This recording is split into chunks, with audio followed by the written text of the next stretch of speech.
Hey y'all, I'm back with another one, and this is going to be a part 3 to breastfeeding journey, completion of 11 months, my experience. Now I'm doing a part 3 because I felt like I didn't provide everything that I thought I did, so I just decided to do a part 3, give y'all a little more information that I felt is necessary. So let's get into it.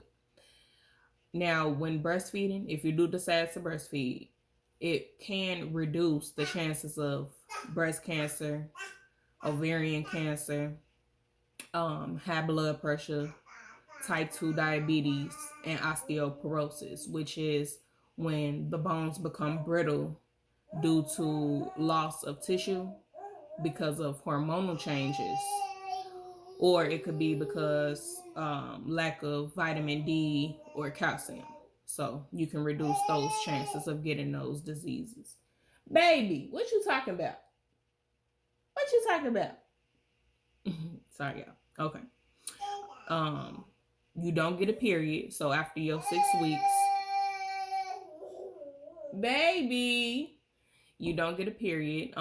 After those 6 weeks, after you have your baby and you bleed, that's it. So once your breastfeeding journey is over with, that's when your period will return. So for me, I still haven't received my period. So that's a perk along with weight loss. Another reason my baby had the yeast infection, I explained this in the first part, was because I had cracked nipples. Now, I had cracked nipples because I wasn't latching my baby on correctly, and I told y'all about latching. I'm gonna remind you again. You want to take your nipple, squeeze it just a little bit so you have security. You want to hit the roof of your baby's mouth and release, and make sure it's kind of far back. Don't choke your baby, but just make sure it's far back, and then that should be a good latch. And you should not feel no pain. If you feel pain, you're not doing something right. It shouldn't be pain, period. Um, so I did use this. I did use, oh, sorry. It's like a piece of string or something. Sorry, y'all. I did use lanolin for the cracked nipples. It says help soothe tender sore nipples. I said lanolin, right, y'all? Okay. Um, but I didn't use it a lot. That's a good thing. And then don't go to breastfeeding your baby like right after you've applied it to your nipple, because you don't want baby to ingest this. But I did look it up, and now I see that lanolin is poisonous when ingested. So like I said, you shouldn't be breastfeeding your baby anyway after you apply it, but it could be poisonous. And then traces of pesticides have been found, so that's a turnoff for me. So I'm glad I didn't use a lot of this. This is all I knew though. Like, I didn't have other information about what to do for cracked nipples, but now that I'm looking, I want to let y'all know that it's alternatives. So do your research, look it up. You ain't gotta necessarily take everything I say and apply it. Make sure you're doing your own research. But it says apply express breast milk. And that makes sense because our milk has so many benefits, so many nutrients. So that alone can heal those cracked nipples. Do that, or try a warm compress. It says salt water rinse. Apply medical grade lanolin, but like I said, we kind of want to remain away from that. So try those options if you do have cracked nipples. Okay, so if baby's cheeks are, okay, let me show you. So if baby's cheeks look like this as you're breastfeeding, if they're puffing outwards, then baby is getting what baby needs. You're feeding correctly. Now, if baby's cheeks are sucking inward, so then baby is struggling to get that milk. So you want to probably release baby's release your nipple from baby's mouth. So like I told y'all, you just want to take your clean finger and swipe slightly. It'll release and just reattach yourself. And baby should be able to receive that milk properly. Also, listen for baby swallowing. So if you hear swallows, then you know that baby is drinking. Baby is getting what baby needs.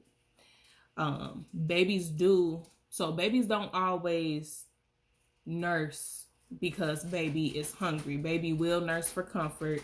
Baby will nurse because baby may feel overwhelmed. There may be too many people that baby is around. Baby may be scared. Do babies get scared? Uncomfortable. I would say uncomfortable. Or baby may just want to go to sleep, and that's again comfort. So those are other reasons that you may nurse your child. Alternate your breasts when you're breastfeeding. So if you start off on your right side, then the next feed you want to start on your left side. Keep alternating those breasts so your supply, you can get the maximum amount of your supply from each breast, not just one.